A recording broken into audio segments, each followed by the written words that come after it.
Tuning in to the online broadcast network, AFTERBUZZ TV. Over 20 million weekly downloads in over 150 countries, and your number one source for after-show entertainment.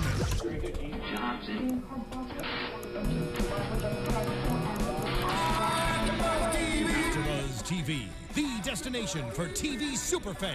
Producing aftershows for over 300 of your favorite TV shows, interviewing celebrities and showrunners, and bringing you behind-the-scenes exclusives. All thanks to E! Entertainment's Maria Menounos, producer Kevin Undergaro, and internet leader Akamai. Now, let the buzz begin! What's up, everybody? I've been walking around like I don't give a fuck. AFTERBUZZ TV's concert experience with Hoodie Allen. I'm Jason Ikeler. Hey, Jason. A new album debuted at #2 on iTunes. Yeah, that was Congrats. crazy. Thank you for that. The song's from there. This Surprise is party. Yes, a surprise party. How's it going? Pretty good. Yeah, I'm excited to be here. Thanks for having me. Yeah, of course. So you're in the middle of tour right now. Yeah, we just started about a week ago. How's that going? So far, it's really cool. We spent a lot of time on this tour, like trying to make the stage and the lighting in the video be like unlike any experience we've been on before. So like, it definitely makes a difference for the fans, and people are excited about it. Well, and I feel like your fans, like some people have fans that are like, oh, I'll show up if he has a hit, but your fans have been following you since day one, so they probably expect something different every time. Well, yeah, like, you know, there are a lot of people who come for like multiple shows, which is really cool. So I think like one of the keys to having someone come back to a show again is that you're giving them something new. And like, obviously, new album is great, but like, how about like a step up in like new production too? And I think both those things work really well together. Does that make you nervous trying out the new material on an audience for the first time? I was super nervous because especially since I released this album like, I don't know, a week and a half or 2 weeks ago. It wasn't like I gave myself a huge amount of lead time for like kids to digest the new stuff. Yeah. But you know, the cool thing is like we'd already like a lot of people had bought tickets. Like a lot of people had bought tickets before they heard a single song from the project. So that's like them putting a lot of faith in me, and I'm glad that like it seems like I didn't disappoint. So that's good. So like, you know, from that standpoint, people have really like already they want to hear the new stuff, you know. So Happy Camper debuted at #2 on iTunes, but you also gave it away for free. Yeah. Talk to me about your choice to do that and how that's got to feel that even though you gave it away for free, people went out and bought it. Yeah, to be completely honest, that wasn't. It wasn't like a huge savvy marketing plan. Like I'm gonna do this and it's still gonna chart. I had no idea I had no idea what it was gonna do. Like I thought, oh, this might be the one because of the way I'm pushing it. That like it doesn't pop up on iTunes. It doesn't have that effect. But my mentality with it was to give the easiest access for any type of fan that I had out there to listen to the music, to like create the least amount of like barriers to entry. So whether you listen like on SoundCloud or YouTube or Spotify, like one of those streaming services, it's on there, the full thing, right from my channels. Or hey, if you want to pay $4.99, that's the cheapest iTunes would let me put it up. So if you want to do it, cool. But here's also the free download to my website. So like every like tweet I posted had like both links, like get it for free or get it for $4.99. It's just cool that people decided to like buy it and support it. Yeah, because it lets me do it again, you know. So that is awesome. About it. How does that work when you have like a label? How do you work with the label? Because you do it all on your own, but they back you a little bit, right? No. Okay. There's no label. That's basically. Okay. I don't think that any label would let me do that. Although it does seem like, with like Rihanna's latest release, I mean she did somewhat of a free release. Obviously, it was like partnership with like Samsung, who probably like bought the 1 million copies or however that works, vouchers they gave out. But yeah, I don't think that any traditional record label or any record label would really advocate doing it this way. But that's why it's cool to be my own label, because I get to try out an idea that I think worked on a people, like on a good for people level, and also will probably make monetary sense at the end of the day too. Yeah.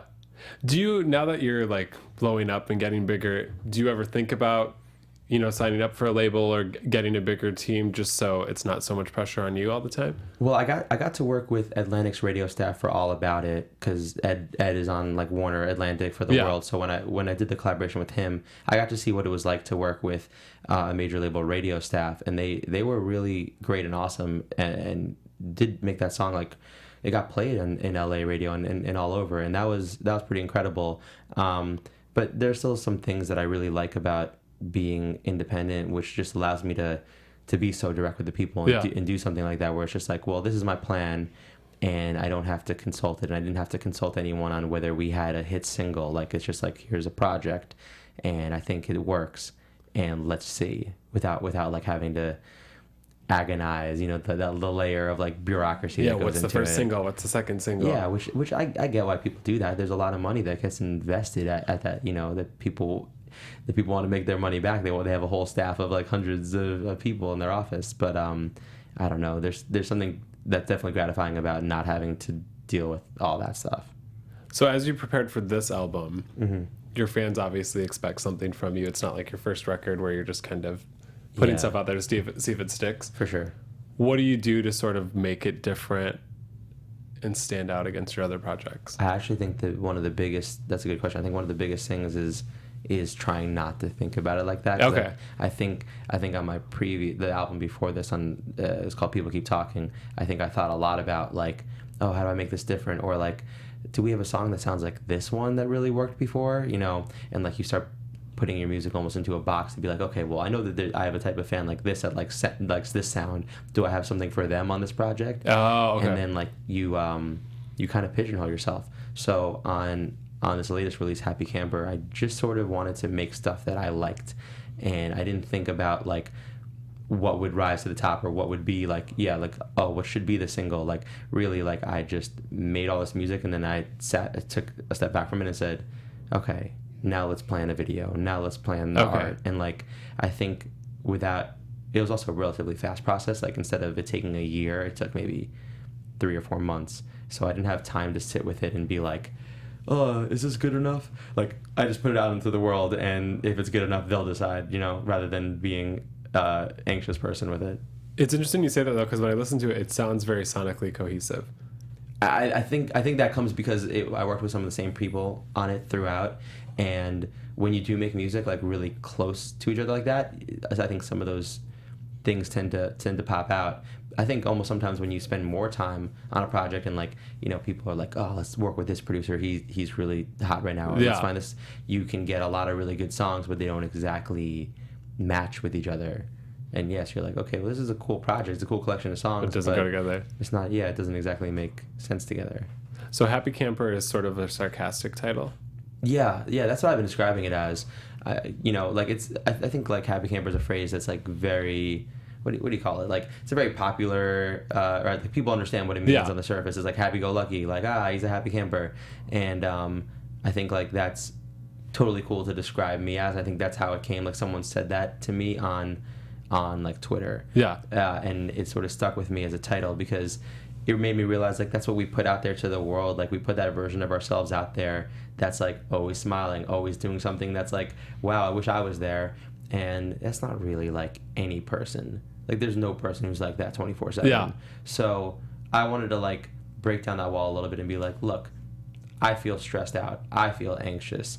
I have problems with my family. I have problems with my girl. You know what I mean? Like these are things that go on in my life too. I'm not always just on stage smiling. Like there's like life that occurs outside of social media. So that's sort of where the Happy Camper like theme came from. That's got to be hard though, because I feel like if you're an artist today, you can't not post on social media every day. You have to interact with your fans. Is that hard to sort of always put out that like Happy Camper vibe almost? Yeah. Well, no one wants to see anybody complaining. Yeah. You know what I mean? Like you can't go on Twitter and be like, I'm having a shitty day. Well, I guess you can, but like being like everything sucks, everyone sucks. Yeah. It's like, well, great, this guy is terrible. Like, why do I want to? But at the same time, you got to give them a real version of your life. I've definitely decided that I wanted to be like a positive influence as much as I can, and like show off like my personality, whether it's sarcastic or a little bit crude at times. But like, we do tend to like sort of filter ourselves naturally because we want to show people the best version of ourselves, I suppose. It's interesting. Yeah. Okay, we went through some of your lyrics and we're going to ask you questions based on them. Okay, cool. All from Happy Camper. All right. So this is from Are You Having Any Fun? Mm-hmm. Killing it with older women like The Graduate. Yeah. Do you have an age limit when you're going after an older lady? Do I have an age limit? You know, the funny thing is, like, I feel like I've romanticized this idea, but I've never actually like taken like I've never been in this situation with a cougar. With a cougar ever. There was the show last night, So I'm doing a lot of like, I do all the meet and greets and stuff, and I'm like, the doors open and I'm at the merch table and I'm signing merch for anybody who like comes up and like buys a t-shirt, right? So there's this like one mom that's like there with her daughter, and she engages me in conversation and like she like really engages me in conversation for like a good 6 minutes, and this is usually like a, hey, nice to meet you, thank you for coming, like, you know, and then people move and run to the barricade. She like stood there for 5 minutes telling me like how cute I was and like how she like wants to do like all this stuff, and like her daughter's like right there the whole time, and I feel bad because I feel like she feels bad, and like I was like, this is like serious, like I could have something here. And I didn't do anything, obviously. But maybe she's listening. Maybe she is listening. Hey, what's up, girl? But I was like, that was my cougar right there. So it'll probably happen this year. Then you put it out there. I think I just put out the vibe in the world. Yeah. Do I? So to answer your question, do I have an upper limit? I don't know. What do you think an appropriate upper limit is? Like double your age? I feel like that's probably good. So I'd be like 54 would be double my age. Okay. I don't know. Like, don't knock it till you try it, I guess, right? No, like, if it was, like, Susan Sarandon, like, I'm totally down. Yeah. Or, like, Helen Mirren, maybe? Or the girl, the Lori Loughlin from Full House. She's probably not 54 yet, but she's slamming. Okay. Okay, that's it. This is all really good to know. These are I think I just hit my top 3 40-year-old plus. I know. Check. There we go. Okay, this is from Remind Me. I take it back on some nostalgic shit. Which toy from your childhood are you the most nostalgic for? Wow. Maybe like the Super Nintendo console. Okay. That was a big thing. We had a couple things. Super Nintendo console with like the Teenage Mutant Ninja Turtles in Time game. Okay. I remember that being very important. We had Stretch Armstrong. If you remember Stretch Armstrong, he like was a guy who stretched. You could just stretch him. I don't think I had one of those. Like whatever was on his insides that like made him stretch was like totally toxic. Like people were not supposed to chew it or like do anything. But Stretch Armstrong, Pogs. Oh, okay. I remember getting into Pogs right once they stopped being cool, and I made my parents buy me like the $25 Pog set. I came into school the next day, and like nobody was playing Pogs anymore, and I felt like this deep sense of remorse for wasting my parents' money that like stuck with me to this day. Like I wasted their money getting the Slammers and the Pogs, and I'm sorry, Mom. Did you ever pay her back? I hope I paid her a check. Not specifically for the Pogs, but I hope in other ways. with love. That's good. Okay, so close to happiness. What's one thing you've accomplished in your career that you never dreamed would have happened? All of it, really. All of it? I mean, like, I never thought I would ever go number 1 on iTunes, yeah. let alone, like, I mean, like, I really started making music from a place of, like, this is what I, like, love to do, and, like, it made me happy to write songs. And, yeah, like, the first time I had something, like, I released a song in 2009 called You Were Not a Robot. It was a flip on Marina Diamond sample, and it, like, did really well on YouTube. Like, before I had any fans, like, it was the first thing I got to 1 million plays. Oh, wow. And I remember, like, not being able to really, like, process, like, what I just did and how I was supposed to do it again or ever write another song that, like, would do that well. So I feel like every, like, little milestone you have, there's another, like, oh, didn't think that was going to happen. Like, oh, didn't think that was going to happen. Like, hearing my song on the radio for the first time, didn't think that was going to happen. That's cool. I'm not jaded, I think. That's good, though. That's a good thing. To be jaded, yeah. Okay, surprise party. Lights on or lights off? Lights off. Lights off? Yeah. Always. As I'm insecure. No, I don't know. Do people make love with the lights on? Is that like a popular thing to do? I think people do it. Yeah. I feel like it's less, like, mysterious. Less mysterious? Yeah. You gotta have a little mystery. I don't know. Yeah, I keep my eyes closed the whole time. I wear a blanket over my head. Like, oh, no. Yeah, don't look at me. No, I'm like a Orthodox Jewish man. I just cut a hole into the blanket. Just keep it very proper. That's good. Yeah. With the Cougars. With the Cougars, exactly. Okay, I want to rewind a little bit. Late Saturday night, like, oh, come over to my place. I think you should write a song about this, actually. It's being written right now as we speak. I want writing credit. Okay. Let's rewind a little bit. Because I think your story is interesting. Most people that are musicians drop out of high school and pursue it. You went to college, got a full-time job, and did it in addition to all of that. Do you think your career path would have changed anymore had you gone a different route? Do you ever look back and think I should have done this? I mean, actually, I look back and I'm glad that I didn't do some things earlier because I wasn't ready. Like there were opportunities like when I was in the middle of my college experience to just be like, hey, why don't you like take this like gap year, like, take a year off and like start the music now. And I would have not been ready for it, and it probably would have deterred me from like either pursuing the music fully or even going back to school, because I think it's hard once you leave that environment to go back. Give credit to all people who like take time off and then finish. That's amazing.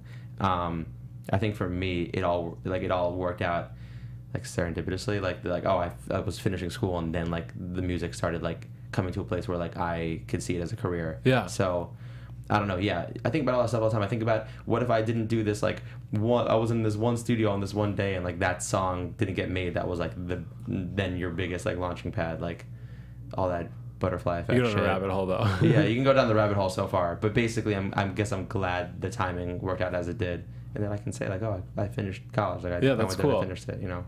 When you were in that office job, because I feel like a lot of people, especially in LA, are like stuck in a job that they don't like. What was like your driving force to be like, I'm gonna stay out till 2 or 3 in the morning and play a club, and then wake up and go to a 9-to-5 job the next day? Yeah. I guess I was a little bit lucky because I really did like my job. Like Google's like a great place to work, but still it's the place to work, you know. And like you're working for a company, you're not really working for yourself. My motivation was that I don't know. I think I was just like young and tenacious, and I was like, I've got something here, and like I'm just gonna like willpower through it. I think that's where I learned. I learned during college how to work very hard with very little sleep. Shout out to UPenn. So there you go. Then like doing this, like, oh, I'm gonna get off, you know, back to my apartment at 8 p.m. and then like work on music till 2, and knowing I have to get up at 6 to go do it all again. Like it just sort of became what needed to happen. Okay. I guess, yeah. What was like the defining moment where you were like, okay, I'm gonna focus on music full time? I had a few of those actually. Like the first one was one that didn't pan out, which was like the day I started at Google. Like within the first week, I had moved my whole life from New York to California to like start here and move in an apartment and everything. And like the day I settled in, before I even had a bed, I got a call from like this big, I think it was Jive Records, who doesn't exist anymore, but like it was like Jive Records and like Universal Music Publishing or something like that. Oh wow! And they were like, we want to fly you out and bring you in and like have you showcase for us. And I was like, Dad, I'm definitely dropping out of this job as soon as possible. And I did that showcase and I totally bombed and failed. But it then sort of like put in my mind like, okay, you know, people are interested and like there's something here. And it did lead me to like doing things on my own as the eventual cause of it. But I then had like the real moment was like I had scheduled 4 shows for a Christmas break, 4 East Coast shows like New York, Boston, Philly, and like Rochester or something like that. And they'd all sold out. Oh wow! And I was like, I know that I'm probably not coming back to my job after these shows, and that's kind of what happened. So it was like just kind of going for it halfway and realizing that you needed to put yourself like 100% in order to give yourself the best chance of succeeding. I think that's kind of the realization I came to juggling both things. Yeah. Your career is so hands-on. Do you have, when you're looking at it, like in 2 years I want to be here, in 5 years I want to be here, in 10 years I want to be here, or is it just all one day at a time? You know, you have to plan things out to a certain extent, because like things like even like a tour, like people don't realize how much like goes into like, you got to ask for the availability of the venue like 4 months in advance and all this stuff. But I don't really set like those sort of goals like, oh, in 2 years I'd like to win a Grammy, in 5 years I'd like to have a platinum single or whatever, because I think it's like it's a bit hard and unrealistic, and like really at the end of the day, like I think my biggest goal is longevity, in the sense that I want to be able to do this for as long as I want and feel like I've impacted people in a positive way, and that I have like, you know, something positive to show for it, whether it's just like my own satisfaction on a creative level, or if it means something, you know, more tangible. But for me, I really like the fact that I get to tour and play these shows, and if I can keep doing that at this level, I'm really pretty happy. That's awesome. I'm a happy camper. Good. Yeah. So you've worked with Ed Sheeran, toured with Fall Out Boy. Is there anybody on the bucket list that you're still waiting for? Yeah, so many. I mean, like, those things are incredible, and like Ed is like a really close friend. But I mean, I'd love to work with like Justin Timberlake. I mean, I'd love to work with any of the rappers who like really inspired me to want to be an artist in the first place, whether that's like Mos Def or Andre 3000 or, I mean, I could name some De La Soul, like a ton of people, but like I think for the next thing, maybe it's like to get to a peer level with some of the people who I grew up being fans of. That I guess that's something that I can aspire to. That's cool. So before we let you go, we ask everybody best and worst advice you've been given in your career. Ooh, this is I want to think. I don't want to like misspeak on this one. the pressure is on. I really think the best advice at the end of the day is like to always trust. They probably go hand in hand, but it's to always trust your gut and know that like nobody is going to work harder for your career than yourself. And the reason why that's like an important message is that a lot of people, a lot of artists surround themselves with managers or a team of managers or a lawyer and then a label and just a bunch of people who influence decisions. And it gets hard to manage a lot of the stuff that goes on in your world. A lot of people just want to put away all the things that aren't just like the music, all the creative, and put it in other people's hands. I just encourage those artists to like take as more of a hands-on approach to their own career, because a manager can have a million versions of any artist, but an artist is only going to have their own career one time, so they should protect it and value it, to the highest degree. And I say, in terms of worst advice I've ever gotten is, I don't know, probably whatever the opposite of that is, which is just like, hey, don't worry about it, I'll handle it for you. Or no, you know what I don't know what the worst advice is, but like, just like, I would just say, don't trust anyone who says that they're going to make you into a superstar, because that's not someone who should be trusted, because that's a silly fucking statement. Yeah. Don't trust anyone who's like selling you the world, because the world is not up for grabs. You got to earn it, and plus you got to get just lucky. So watch out for those people. That's awesome. Well, thanks for coming in. Happy Camper on iTunes, SoundCloud, free download. However you want to get it. If you want to check it out, you can check it out a number of different ways, and you can download it for free. But if you want to buy it, that's your right too. It's like $4.99 on iTunes. And where can we get tickets to the tour? HoodieAllen.com, like HoodieAllen.com/tour, or any Ticketmaster sites. Don't buy on StubHub. Don't let those scalpers get that money. There you go. Awesome. Well, thanks again for coming in, man. You got it. My pleasure. If you guys want more from AfterBuzz, you can follow us on social media at AfterBuzz TV, or find more at AfterBuzzTV.com. From executive producers Maria Menounos, Kevin Undergaro, Phil Svitek, and the entire AfterBuzz TV staff, we would like to thank you for listening to the AfterBuzz TV network. To watch or listen to other after shows and post comments or questions, be sure to visit AfterBuzzTV.com. I'm Sir Richard Wentworth, and this has been a presentation of AfterBuzz TV. The views expressed herein are those of the hosts only and do not necessarily reflect the views of AfterBuzz TV or its owners or principals.